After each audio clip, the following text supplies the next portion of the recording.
આપણે સ્વાધ્યાય 11.3 ચાલી રહ્યું છે અને એનો દાખલા નંબર 5. આગળના વિડીયોમાં 4 દાખલા આપણે શીખ્યા હતા અને હવે 5મો. અહીંયા સવાલ કીધો છે આપણને કે નીચેના પૈકી પ્રત્યેક સમતલના સદિશ અને કાર્ટેજીય સમીકરણ શોધો. હવે સદિશ સમીકરણ અને કાર્ટેજીય સમીકરણ શોધવાનું સૂત્ર તમને પહેલા તો કહી દઉં. અહીંયા સૂત્ર લખું છું. ક્યારે આ સૂત્ર વાપરવાનું? જ્યારે એક બિંદુ અને અભિલંબ આપેલો હોય.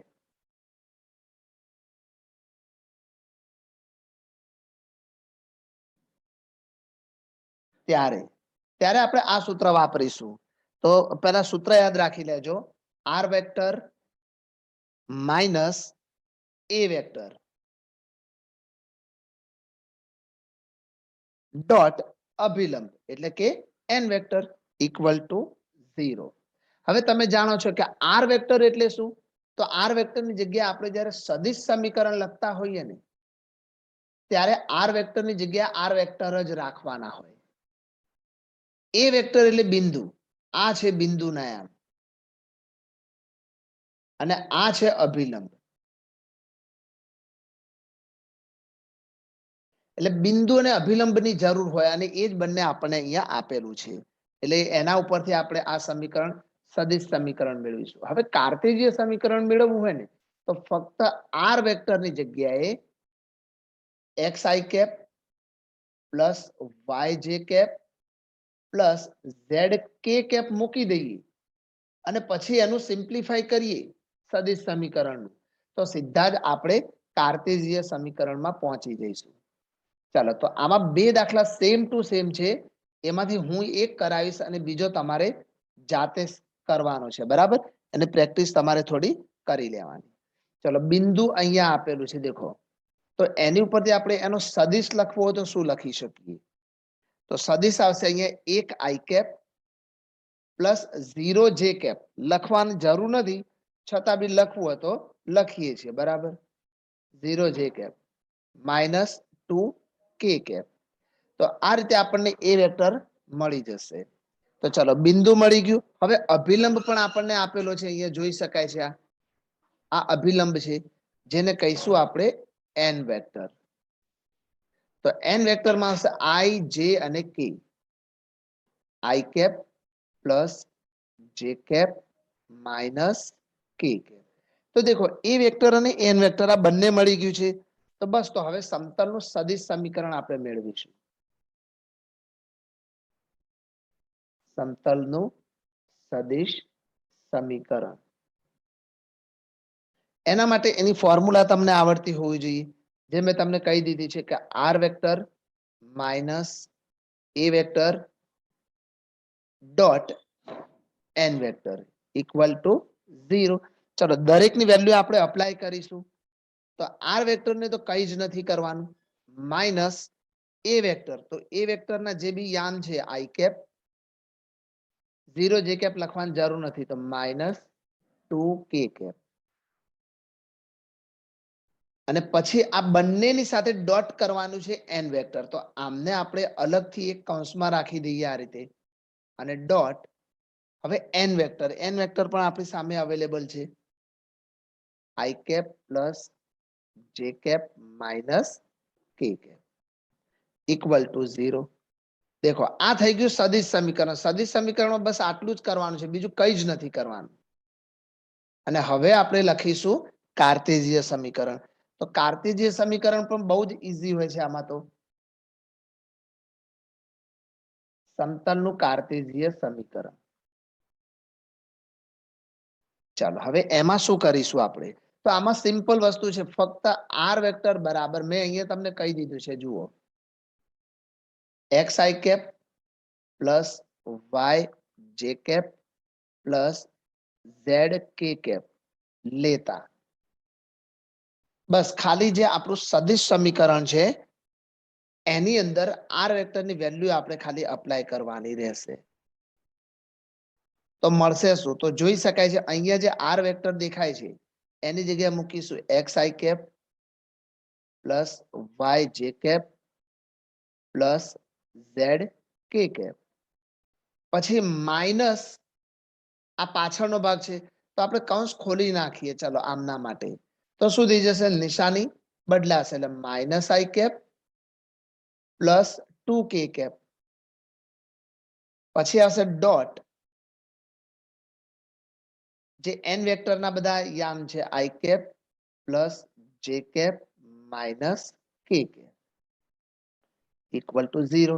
હવે ડોટ પ્રોડક્ટ કરતા પહેલા અહીંયા પહેલો જે કૌંસ છે એમાં જેટલું સિમ્પ્લિફાઈ થતું હોય એટલું આપણે પહેલા કરી લઈશું. તો X I cap minus I cap, આ બંને પદો આઈ કેપ વાળા છે, એમાંથી આઈ કોમન લઈ લો તો એક્સ માઇનસ 1 આઈ કેપ થાય. પછી વાય વાળું તો એક જ પદ છે તો વાય, જે કેપ વાળું તો એક જ પદ છે તો વાય જે કેપ, અને કે કેપ વાળા પાછા બીજા બે પદો છે, એમાંથી કે કેપ ને કોમન લઈએ તો શું વધે? ઝેડ પ્લસ 2 કે કેપ. હવે આની સાથે ડોટ પ્રોડક્ટ કરવાની છે આપણે. Dot I cap plus J cap minus K cap equal to 0. હવે ડોટ પ્રોડક્ટ તો કરતા આવડે જ છે. આઈ કેપ નો જે સહગુણક છે એ અને અહીંનો આઈ કેપ નો સહગુણક એમનો ગુણાકાર થાય તો એક્સ માઇનસ 1 થઈ જશે, ઇન્ટુ 1 એટલે આટલું ને આટલું જ રહેશે, પ્લસ જે કેપમાં શું છે તો અહીંયા વાય છે અને અહીંયા 1 છે તો વાય ઇન્ટુ 1, અને એ રીતે અહીંયા કે કેપ માટે તમે જોઈ શકો છો તો ઝેડ પ્લસ 2 છે પણ એ માઇનસ 1 ની સાથે ગુણાશે અહીંયા, તો બંનેના નિશાન બદલાઈને માઇનસ ઝેડ માઇનસ 2 આવું થઈ જશે ઇક્વલ ટુ 0. હવે આ પદોમાં થોડુંક સેટ કરો તો પહેલું પદ એક્સ વાળું, બીજું પદ વાય વાળું, પછી માઇનસ ઝેડ, માઇનસ 1 ને માઇનસ 2 એટલે માઇનસ 3 બરાબર 0. બસ, તો તમે જોયું દાખલામાં કર્યું શું આપણે? તો આર વેક્ટરની વેલ્યુ મૂકી અને બાજુમાં જે એન વેક્ટરની વેલ્યુ હતી એની સાથે આપણે ડોટ પ્રોડક્ટ કરી નાખી. બસ, બીજું તો કંઈ કરવાનું નથી. આ જે મળ્યું એ જ આપણે એનું કાર્ટેશિયન સમીકરણ કહીશું. ચાલો હવે નંબર 6 જોઈએ આપણે. નીચેના પૈકી આપેલ પ્રત્યેક પ્રશ્નમાં આપેલા 3 બિંદુઓમાંથી પસાર થતા સમતલનું સમીકરણ. અહીંયા સવાલ આપ્યો છે એમાં 3 બિંદુઓ આપેલા છે અને એમાંથી પસાર થતું જે સમતલ છે એનું આપણે સમીકરણ મેળવવું છે. તો ચાલો એના માટે પહેલા તો સૂત્ર શીખી લઈએ આપણે. અહીંયા 3 બિંદુઓમાંથી પસાર થતા સમતલનું સમીકરણ.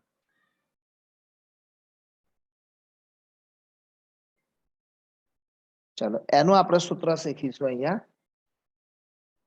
આ જે ઊભી લીટી હું દોરું છું એ નિશ્ચાયકની લાઈન છે એટલું યાદ રાખજો, માનાંક નથી, નિશ્ચાયક. હવે આપણી જોડે 3 બિંદુઓ તો ઓબ્વિયસલી દેખો અહીંયા હું બતાવું છું. આ x1 y1 z1, x2 y2 z2, પછી x3 y3 અને z3. આવી રીતે 3 બિંદુઓ આપણને આપેલા છે.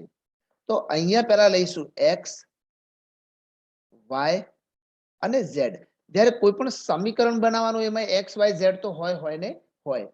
હવે આમાંથી જે x1 y1 z1 છે ને એમાંથી સપોઝ તમે x1 ની પસંદગી કરી, ધારી લો x1 ની પસંદગી, તો હવે તમારે ફક્ત x2 અને x3 નો જ ઉપયોગ અહીંયા કરવાનો. x2 x3 તમને એમ કે આ છે શું, તો જેની પસંદગી કરીને એ 3 એ 3 માંથી બાદ કરવાના. x1 અહીંયા બી માઇનસ x1 ને અહીંયા બી માઇનસ. કોઈ ઈચ્છે તો x2 પણ બાદ કરી શકે. જો અહીંયા x2 બાદ કરવા તો અહીંયા x1 અને x3 મૂકવાના, અને જો x3 બાદ કરવા હોય તો અહીંયા x1 અને x2 મૂકવાના. કારણ કે અહીંયા જે x મૂક્યો ને એની જગ્યાએ કોઈ પણ એક બિંદુનો યામ આપણે હટાવવો પડશે, અને એ જે હટાવે એને બધામાંથી બાદ કરવાનું. તો દેખો પહેલી લાઈનમાં મેં x1 નથી લખ્યા એટલે પાછળ બધામાંથી x1 ને મેં બાદ કર્યા. ધારો કે મારે અહીંયા x2 ના લખવા હોત તો x અહીંયા x1 અને x3, તો x2 ન લખ્યા હોત બધામાંથી x2 બાદ કરવાના, બરાબર. હવે અહીંયા જેવું કર્યું ને એવું y અને z માં પણ કરવું પડે. તો અહીંયા x1 બાદ કરે ને તો અહીંયા y1 બાદ કરવા પડે. હવે તો y2 minus y1, y3 minus પણ y1, z minus z1, z2 minus z1, z3 minus z1, અને અહીંયા નિશ્ચાયકનું કામ પૂરું, ઇક્વલ ટુ 0. જો આની અંદર તમે આ ત્રણે ત્રણ બિંદુઓના યામને ગોઠવી દો ને તો એનું સિમ્પ્લિફાઈ એ આપણા સમતલનું સમીકરણ હશે. એટલે સમતલનું સમીકરણ શોધવું બિલકુલ અઘરું નથી. ચાલો તો અહીંયા આપણે પહેલો એ નંબરનો દાખલો છે ને એને ગણીશું.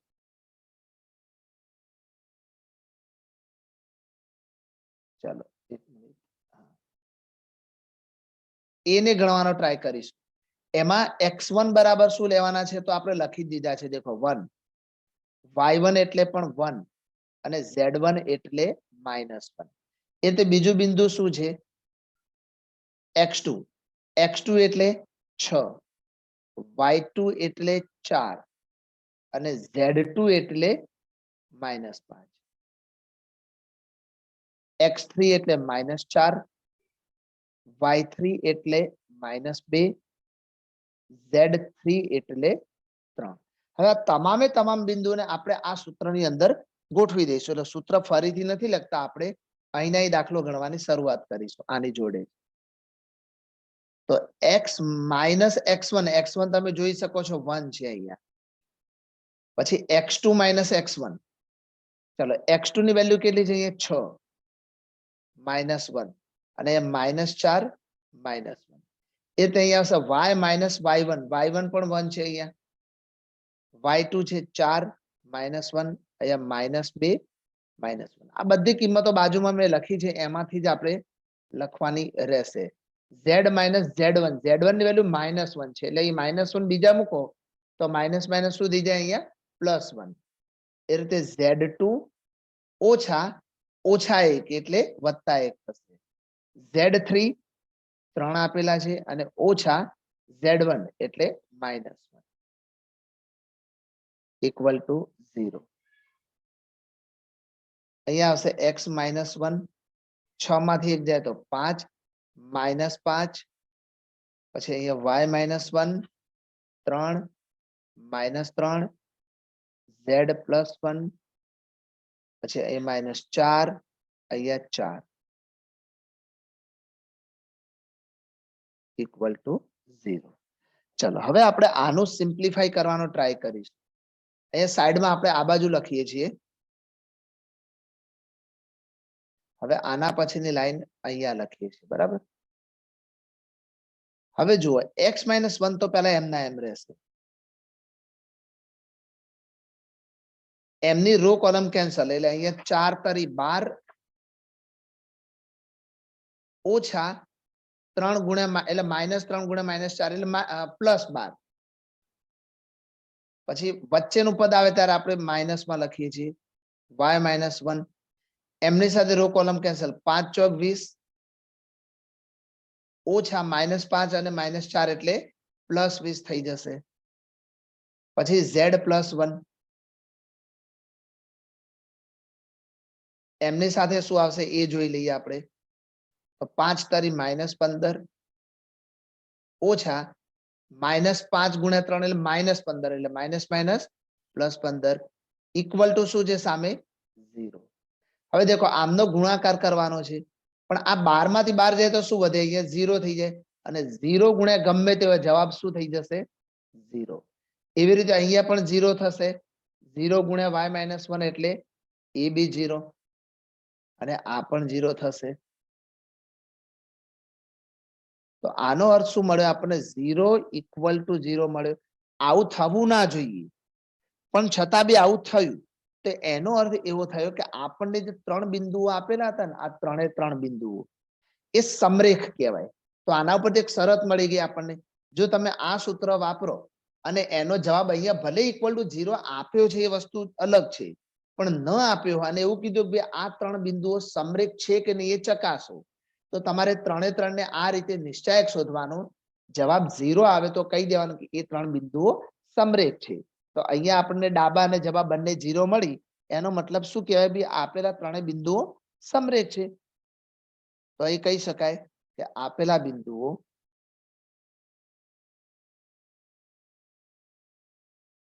સમરેખ છે. હવે પ્રશ્ન એ છે કે અહીં તો સમતલનું સમીકરણ શોધવાનું છે, તો પછી અહીં તો બિંદુઓ બધા સમરેખ થઈ ગયા, તો હવે એમાંથી સમતલનું સમીકરણ કયું ગણવાનું આમાં?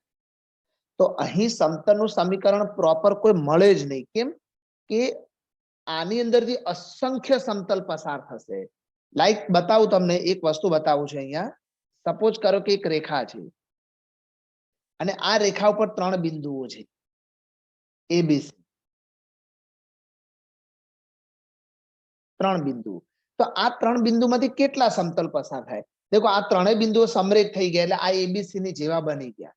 તો હવે આમાંથી સમતલ કેટલા પસાર થાય? તો ધારો કે આ એક સમતલ પસાર કરું છું, અહીંયા પહેલું સમતલ, આ એમાંથી એક સમતલ પસાર થયું. ચાલો હું હજુ એક બીજું સમતલ પસાર કરું, આમાંથી ને આમાંથી. એક આ બીજું સમતલ પસાર થયું. ચાલો હજુ એમાંથી એક ત્રીજું સમતલ પસાર કરું.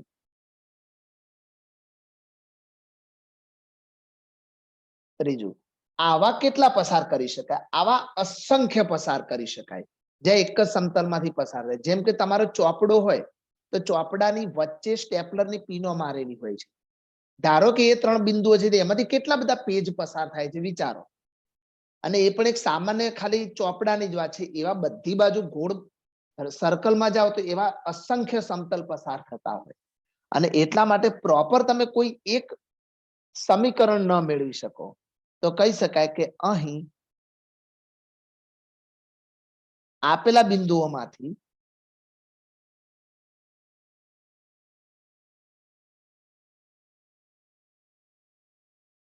અનંત સમતલો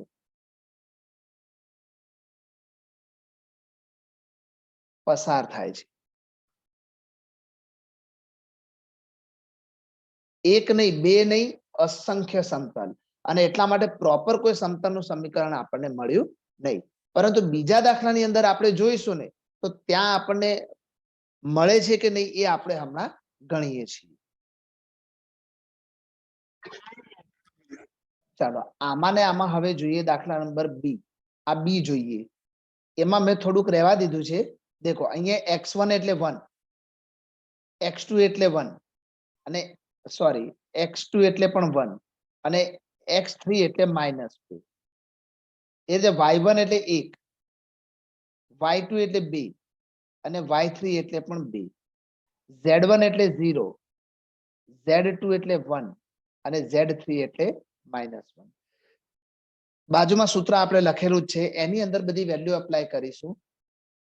x1 ની વેલ્યુ છે આપણી જોડે 1, પછી x2 માંથી બાદ કરવા એટલે 1 - 1, અહીંયા -2 -1. બાજુમાં તમે જોઈ શકશો બધી વેલ્યુ અપ્લાય કરું છું. અહીંયા બી 1, અહીંયા 2 - 1, 2 - 1. z1 આપણી જોડે 0 છે, તો z -0, પછી 1 - 0, અને -1 - 0. ચલો આટલું આપણે લખી નાખ્યું. તો આગળના દાખલામાં આ કામ તો આપણે કર્યું જ છે, એ જ વસ્તુ અહીંયા કરી. ચલો હવે આને આપણે અહીંથી વ્યવસ્થિત આ બાજુથી લખીએ. પહેલા લઈશું આપણે, ચાલો હજુ એક લાઈન લખવી જ પડશે આપણે. ઉપર x - 1, y - 1, z માંથી 0 જાય તો z, અહીં 1 માંથી 1 જાય તો 0, -2 અને -1 એટલે -3. પછી 2 માંથી 1 જાય તો 1, અને 2 માંથી 1 જાય તો 1. અહીં 1 માંથી 0 જાય તો 1, અને અહીંયા -0.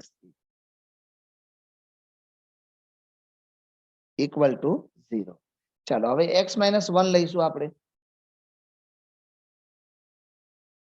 એમની સાથે આવશે -1 * 1, ઓછા 1 * 1, ઓછા y - 1 ની સાથે લઈએ આપણે.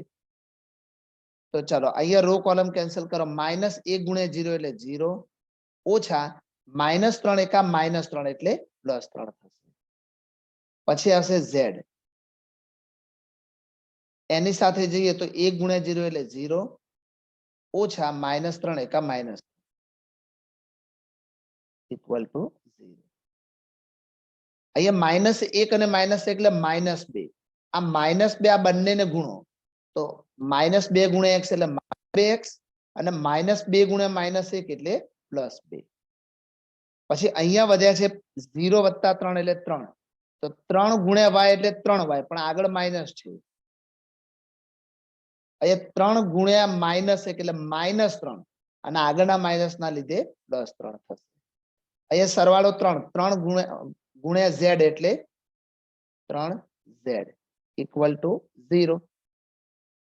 ચલો x વાળા પદોની વાત કરીએ તો x વાળા પદોમાં શું છે? -2x છે આપણી જોડે, પછી y માં -3y, z માં એકલા 3z અને 2 + 3 એટલે આવશે 5 ઇક્વલ ટુ 0. જો આ સમીકરણ મળી ગયું, પણ જો આ 2x માઇનસમાં છે, જો આપણને એ ન ગમતા હોય તો એમાંથી માઇનસ કોમન લઈને પેલી બાજુ 0 માં આપી દેવાનું. એટલે અહીંયા લખવું લખી શકાય 2x + 3y - 3z. અહીંયા -5 થાય, એ પેલી બાજુ લઈ જાઓ તો +5, જે માંગેલ સમતલનું સમીકરણ છે.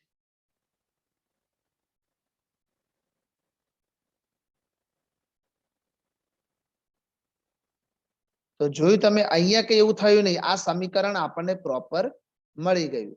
પણ આગળના દાખલામાં થયું જેવું હતું કે એમાં ડાબા અને જબા બંને 0 0 થઈ ગયા. તો એવી સિચ્યુએશનમાં ત્રણેય બિંદુઓ સમાંતર છે એવું કહેવાશે. ચલો દાખલા નંબર 7 જોઈએ. સમતલ 2x + y - z = 5 દ્વારા અક્ષો પર કપાતા અંતઃખંડ શોધો. હવે તમને અંતઃખંડનું સૂત્ર કહી દઉં. અહીંયા અંતઃખંડ એટલે આમ એકચ્યુઅલમાં અંતઃખંડનું સૂત્ર ન કહેવાય, પણ અંતઃખંડ કાપતા સમતલનું સમીકરણ. અંતઃખંડ કાપતા સમતલનું સમીકરણ કઈ ટાઈપનું હોય? તો x/a + y/b + z/c = 1 સ્વરૂપનું. જો તમે ખાલી x અને y વાળો જ ભાગ લખો ને તો એ રેખા દ્વારા કપાતા અંતઃખંડ કહેવાય. જે તમે ધોરણ 11 ની અંદર અંતઃખંડ કાપતી રેખાનું સમીકરણનું સૂત્ર શીખી ગયા હતા, x/a + y/b = 1. પણ એ સમતલ હોય એટલે તમારે z/c વધારાનું લખવું પડે. તો અહીંયા જે સૂત્ર આપણે લખ્યું એના જેવી સિચ્યુએશન આમાં પહેલા બનાવવી પડે. તો જમણી બાજુ અહીંયા કમ્પલસરી 1 હોવો જોઈએ આ જગ્યાએ, પણ અહીંયા આપ્યા છે આપણને 5. તો આપણે બધાને 5 વડે ભાગી લઈશું. તો સમતલના સમીકરણની બંને બાજુ 5 વડે ભાગતા. જો તમારે એવું લખવું હોય તો તમે લખી શકો, અન્યથા એવું પણ લખાય કે આપેલ સમતલના સમીકરણને અંતઃખંડ સ્વરૂપમાં દર્શાવતા. આ બાજુમાં જે દેખાય છે એ અંતઃખંડ સ્વરૂપ છે. તો લખી શકાય સમતલના સમીકરણને અંતઃખંડ સ્વરૂપમાં દર્શાવતા. ચલો તો અંતઃખંડ સ્વરૂપમાં દર્શાવવા તો બધાને આપણે કેટલા વડે ભાગી લઈશું? 5 વડે ભાગી લઈશું. તો શું કરવું પડે? દરેકને 5 વડે ભાગી લઈશું. ચાલો તો અહીંયા લખીશું 2x/5 + y/5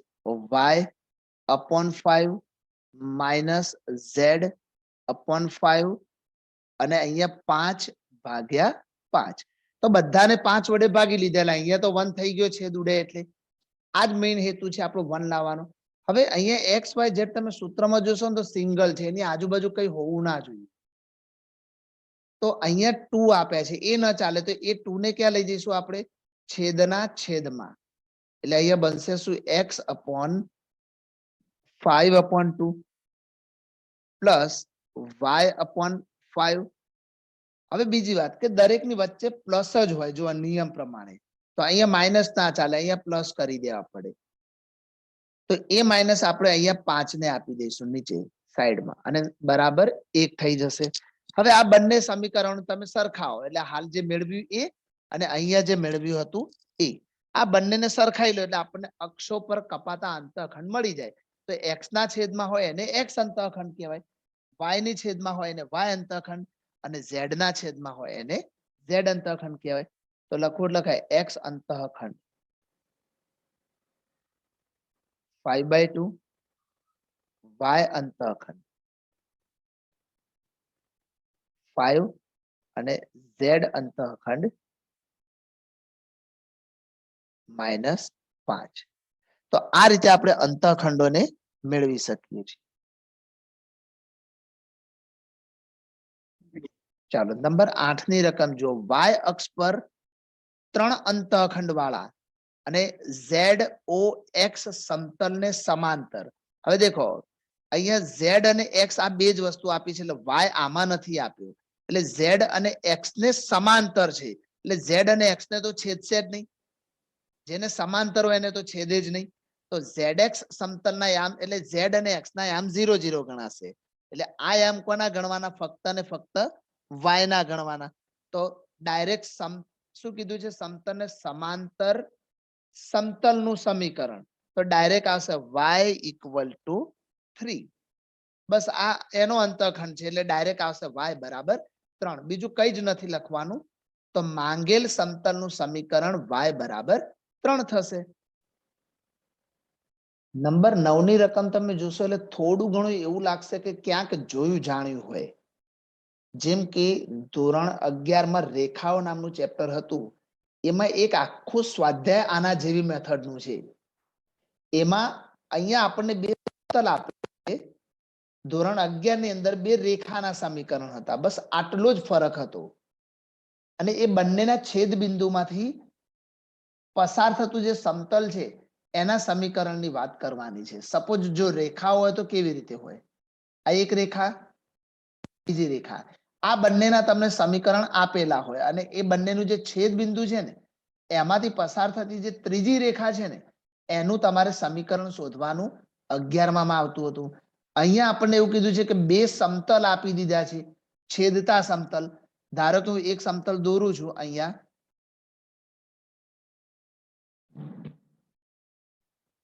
આ એક સમતલ દોર્યું, બીજું સમતલ આને છેદે એ રીતે આપણે દોરવાનો ટ્રાય કરીએ. તો હવે આને કેવી રીતે દોરવું એ બહુ અઘરો પ્રશ્ન છે, છતાં બી આપણે દોરવાનો ટ્રાય કરીએ છીએ.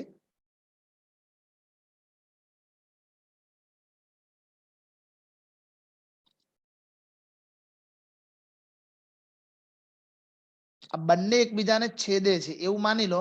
તમારે જોવું હોય તો આ રીતે તમે જોઈ શકો. દેખો આ એક સમતલ અને બીજું સમતલ અહીંથી આમ પસાર કરો. આ બંને સમતલ આ બિંદુ આ રેખા ઉપર તો છેદે જ છે ને, અહીંયા તો આ જગ્યા તો બંને છેદે છે સમજો. તો આ બંનેનું જે છેદ બિંદુ છે ને એમાંથી તમારે એક ત્રીજું સમતલ પસાર કરવાનું છે, ગમે તે બાજુ. ધારો કે હું અહીંયા પસાર કરું, આ ત્રીજું સમતલ. પણ એ જે સમતલ પસાર થયું એ કયા બિંદુમાંથી પસાર થાય છે? 2 2 1 માંથી. તો સપોઝ હું નામ આપું, આ રેડ કલરનું છે એને આલ્ફા સમતલ નામ આપું, તો એ આલ્ફા સમતલનું સમીકરણ તમારે મેળવવાનું છે. બરાબર? તો આ આકૃતિ સમજો કે બે સમતલ છે, માની લો કે બીટા અને ગામા. તો આ પહેલું સમીકરણ છે, માની લો કે બીટાનું છે, બીજું સમીકરણ ગામાનું છે, અને તમારે આલ્ફાનું સમીકરણ શોધવાનું છે. આવી એક સિચ્યુએશન આપણને આપેલી હોય છે.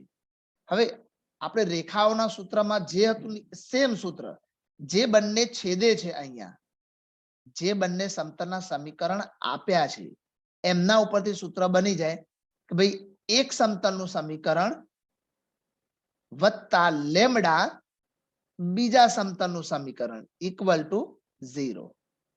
ઓકે, એક સમતલનું સમીકરણ વત્તા લેમડા બીજા સમતલનું સમીકરણ = 0. તો આવી રીતે આપણે આનું સૂત્ર જોઈશું. ચાલો હમણાં આને આપણે વચ્ચેથી હટાવીએ છીએ. બરાબર? આપણે પ્રોપર જે સૂત્ર કીધું એ સૂત્ર હું તમને હમણાં બતાવી દઉં આ જ રીતે. ચલો આપણે હમણાં માની લઈએ કે આ જે આકૃતિ છે એ આના માટે સુટેબલ છે, એટલે આ જ આપણે રાખવાના છીએ અત્યારે. ચાલો હવે શું કરીશું? તો પહેલા આપણે શોધવાનું શું છે? તો બંનેના છેદ બિંદુમાંથી પસાર થતું સમતલ. તો લખી દઈએ અહીંયા 3x - y + 2z ઓછા 4 ઇક્વલ ટુ 0 અને x વત્તા y વત્તા z ઓછા 2 બરાબર 0.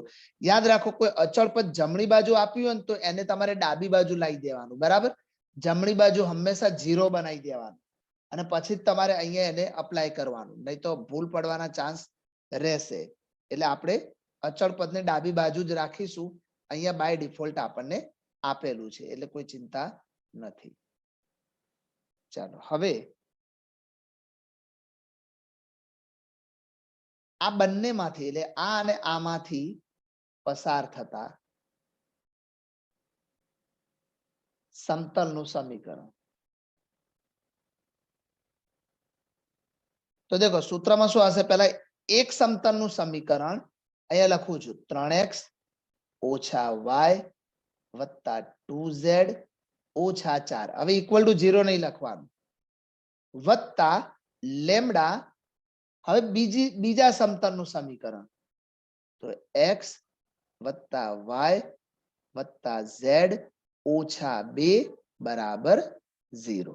તો આ સૂત્ર બની ગયું. દેખો એક સમતલનું સમીકરણ વત્તા લેમડા બીજા સમતલનું સમીકરણ અને આ જે મળ્યું ને એ આ આલ્ફા સમતલનું જ સમીકરણ મળી ગયું.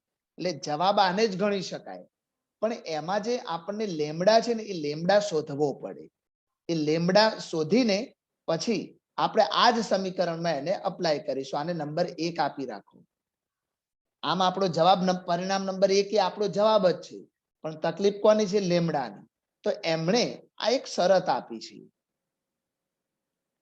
આ શરત હંમેશા લેમડા શોધવા માટે જ આપેલી હોય. બરાબર, તો આ સમતલ બિંદુ 2 2 1 માંથી પસાર થાય છે. તો ઓબ્વિયસલી એ બિંદુ આ સમતલના સમીકરણનું સમાધાન કરશે. તો એની અંદર મૂકી દઈશું આ સમતલ બિંદુ 2 2 1 માંથી પસાર થાય છે. તો પછી જ્યાં x y z હોય ત્યાં તમારે 2 2 અને 1 મૂકવાના. તો અહીંયા બનશે શું? 3 into 2 માઇનસ y ની વેલ્યુ પણ 2, z ની વેલ્યુ છે અહીંયા 1 ઓછા 4 પ્લસ લેમડા. ફરીથી x ની વેલ્યુ 2, y ની વેલ્યુ 2, z ની વેલ્યુ 1 માઇનસ 2 ઇક્વલ ટુ 0. 3 દુ 6, માઇનસ 2 માઇનસ 4 એટલે માઇનસ 6, 2 એકા 2 વત્તા લેમડા. અહીંયા 2 2 કટ થઈ જાય એટલે 2 ને 1 3 બરાબર 0. તો આ 6 6 પણ કટ થઈ ગયા.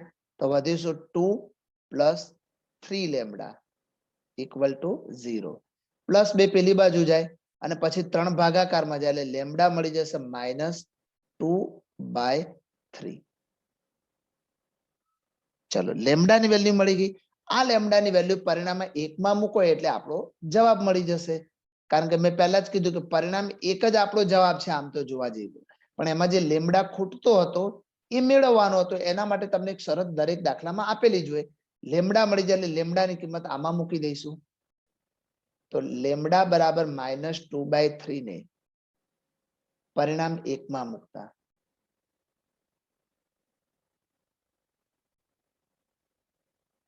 તો અહીંયા શું આવશે? તો જોઈ શકાય છે કે 3x ઓછા y વત્તા 2z ઓછા 4 પ્લસ લેમડા. લેમડાની જગ્યાએ માઇનસ 2/3 મૂકવાના છે.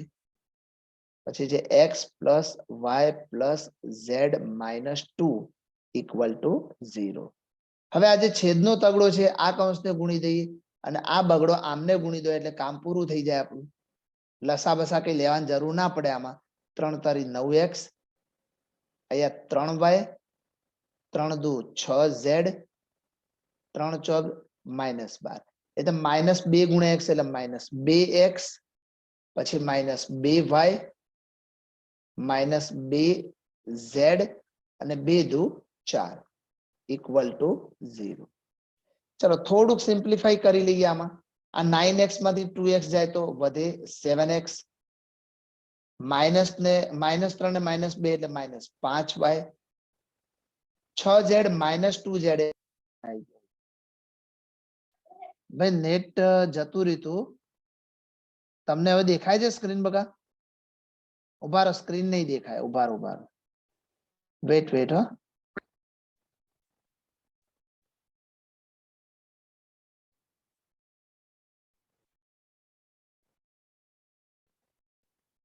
ભાઈ હવે સ્ક્રીન દેખાય છે બગા તમને?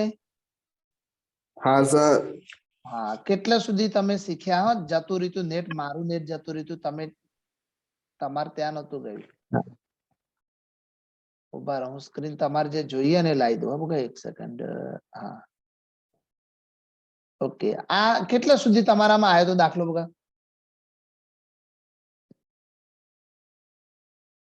આ દાખલો ક્યાં સુધી? 9x - 3y + 6z સુધી. આ છેલ્લેથી બીજી લાઈન હે ને? હા હા સર. બસ મેં પછી સિમ્પ્લિફાઈ જ કર્યું છે બગા. 9 માંથી 2 જાય તો 7, -3 ને -2 -5, 6z માંથી 2 જાય તો 4z, -12 માં 4 ઉમેરો તો -8 = 0. બરાબર, એ જ છે, બીજું કઈ નવું નથી કર્યું ભાઈ. પણ નેટ જતું રહ્યું અચાનક જ, એટલા માટે. ચલો અહીંથી આગળ જવા દઈએ.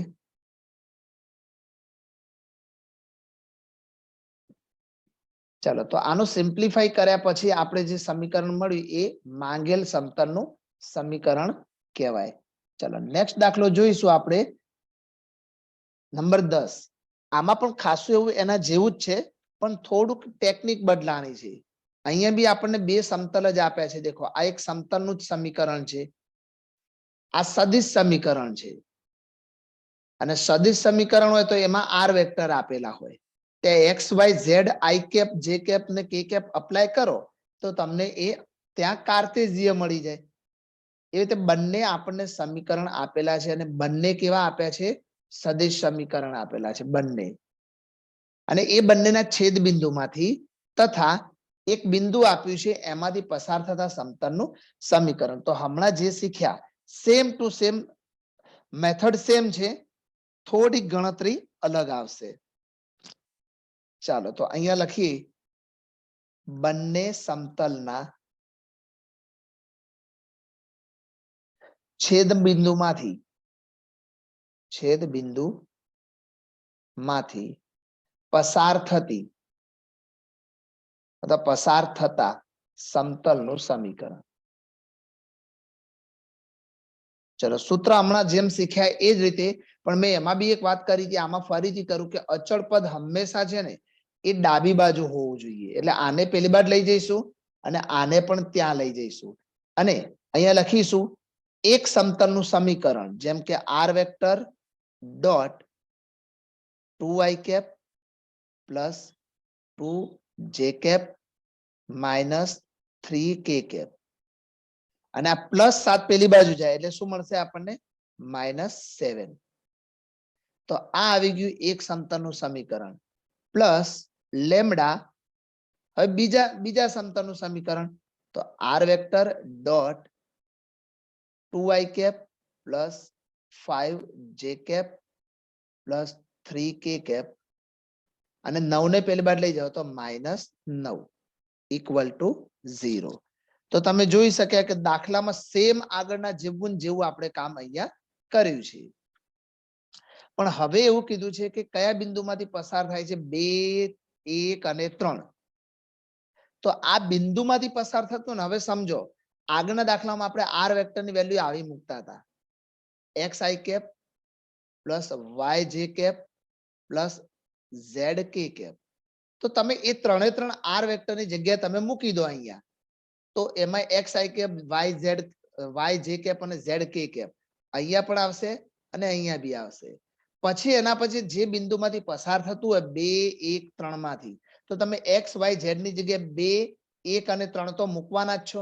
એટલે અહીંયા આવશે 2y કેપ, પછી y ની વેલ્યુ 1 મૂકવાની છે એટલે અહીંયા ફક્ત j કેપ, અને અહીંયા આવશે 3 મૂકીશું અને અહીંયા આવશે 3k કેપ. તો આ જે બિંદુ રહ્યું ને એ જ આપણું આર વેક્ટર મળી ગયું. તો હું ડાયરેક્ટ હવે આર વેક્ટરની જગ્યાએ 2y cap plus j cap plus 3k cap મૂકી દઈશ, કારણ કે એક્સ વાય ઝેડ વાળું મૂક્યા પછી બીજી લાઈનમાં તમારે એક્સ વાય ઝેડ ની જગ્યાએ 2 1 અને 3 તો મૂકવાના જ છે, એટલા માટે બરાબર. તો અહીંયા આર વેક્ટર ની વેલ્યુ આપણે મૂકી દઈશું 2y cap plus J cap plus 3k cap. ચાલો પછી ડોટ, એની સાથે આ પાછળના ભાગનો ડોટ આવશે 2y cap plus 2j cap minus 3k cap, અને પાછળ -7 તો છે જ, પ્લસ લેમડા. ફરીથી આર વેક્ટર આવ્યા જુઓ, તો આર વેક્ટર ની વેલ્યુ પાછી મૂકી દઈશું અહીંથી 2y cap plus J cap plus 3k cap dot. હવે પાછું આ શું છે, 2y કેપ છે plus 5j cap plus 3k cap -9 equal to 0. બસ હવે આ જેમની વચ્ચે ડોટ પ્રોડક્ટ દેખાય છે આપણને, એમની વચ્ચે આપણે ડોટ પ્રોડક્ટ કરી લઈશું અહીંયા. તો દેખો આ આઈ કેપ વાળા પદોની ડોટ થાય તો 2 દુ 4 થઈ જાય, જેમાં 1 ગુણ્યા 2 એટલે 2 થશે, અને કેમાં 3 ગુણ્યા -3 એટલે -9 થઈ જશે. -7 તો છે જ ઓલરેડી, પ્લસ લેમડા. ફરીથી અહીંયા ડોટ પ્રોડક્ટ થશે તો 2 દુ 4, 1 ગુણ્યા 5 એટલે 5, 3 ગુણ્યા 3 એટલે 9, અને પાછળ શું વધ્યું -9 ઇક્વલ ટુ 0. ચલો 4 ને 2 6, 6 માંથી 9 જાય -3, ને -3 ને -7 એટલે -10 પ્લસ લેમડા. અહીંયા 9 9 ઉડી જશે, તો 4 ને 5 9, તો અહીંયા 9 લેમડા થઈ જશે. ચલો હમણાં રહેવા દો આમ નામ. -10 પેલી બાજુ એટલે +10 થાય, ગુણાકારનો 9 ભાગાકારમાં જાય, તો લેમડા મળી જશે આપણને 10/9. ચલો હવે આ જે કિંમત મળી એને આપણે પરિણામ 1 માં જ મૂકવાની. પરિણામ 1 વાળી આ રેડ લાઈન છે આપણી, તો પરિણામ 1 ની અંદર મૂકી દઈશું. ચાલો એને આપણે મૂકી દઈએ, તો લેમડાની કિંમત 1 માં મૂકતા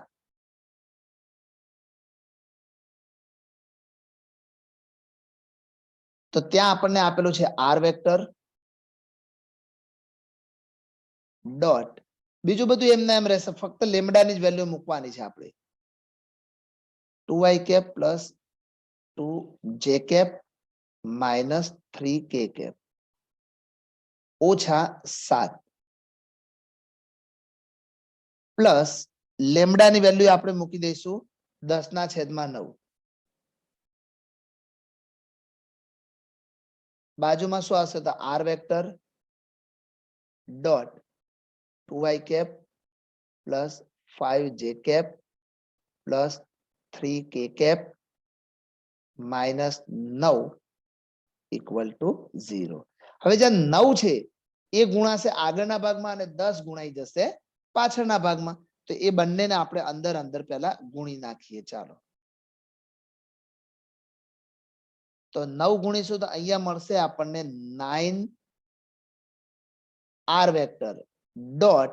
દેખો આ બંને વચ્ચે ડોટ છે, અને ડોટ હોય ને તો કોઈ પણ એકને ગુણવાનું હોય, બંનેને અલગ અલગ ના ગુણવાનું હોય. બીજું બધું એમ ના એમ 2y cap plus 2j cap minus 3k cap. પણ અહીંયા -7 છે તો એને ગુણો તો 9 સીતા 63, ત્યાં ગુણવા પડે આપણે, બરાબર. તો બે પદો વચ્ચે આપણે ગુણી નાખીએ. એ રીતે 10 ને પણ ગુણીશું તો 10 ગુણ્યા આર આવશે અહીંયા, તો 10 R vector dot 2y cap plus 5j cap plus 3k cap, અને એ 10 9 ને પણ ગુણાય એટલે -90 બરાબર 0 થશે. ચલો હજુ આપણે સિમ્પ્લિફાઈ કરવાનો ટ્રાય કરીશું આગળ. દેખો સાદુરૂપ અઘરું ના હોય, પણ એ ગણવું બહુ જરૂરી હોય છે, એટલે આપણે એને ગણવાનો ટ્રાય કરતા જઈશું. ચાલો શું કરીશું, તો પહેલા તો આ જોઈ શકાય છે કે ભાઈ જે આર વેક્ટર વાળા બે પદો છે, આર વેક્ટર વાળા બે પદો, એ બંને પદોને આપણે અલગ કરી શકીએ. જેમ કે મેં આપણે આ 9 છે ને એ આર વેક્ટરને ગુણે ને એની જગ્યાએ આપણે અંદર ડાયરેક્ટ ગુણી દીધા હોત ને તો બી ચાલી જાય. તો શું બંને બાજુથી આર વેક્ટરને આપણે કોમન પણ લઈ શકીએ. ચલો હવે હું એક કામ કરું છું. દેખો આપણી જોડે બે પદો છે. કયા કયા ધ્યાન આપજો. હું અંડરલાઈન કરું છું. એક આ પદ અને બીજું આ પદ. આ બંનેમાંથી હું આર વેક્ટરને કોમન લઈ લઉં છું. આર વેક્ટરને. તો પછી વધ્યું શું એ આપણે જોવાનું છે. આ ડોટ આવશે બરાબર. તો 9 છે ને 9 આપણે આ 3 ને ગુણી નાખીએ અહીંયા. એટલે 9 દુ 18 આઈ કેપ. પછી 9 દુ 18 જે કેપ. 9 તરી 27 કે કેપ. એ જ રીતે આ બાજુથી આર વેક્ટર નીકળી ગયા એટલે 10 વધે 10 પણ આપણે આની અંદર ગુણીને જ અહીંયા મૂકી દઈશું જોડે ને જોડે. એટલે આપણને મળશે શું? અહીંયા 10 દુ 20 આઈ કેપ. પછી 10 પંચા 50 જે કેપ. 10 તરી 30 કે કેપ.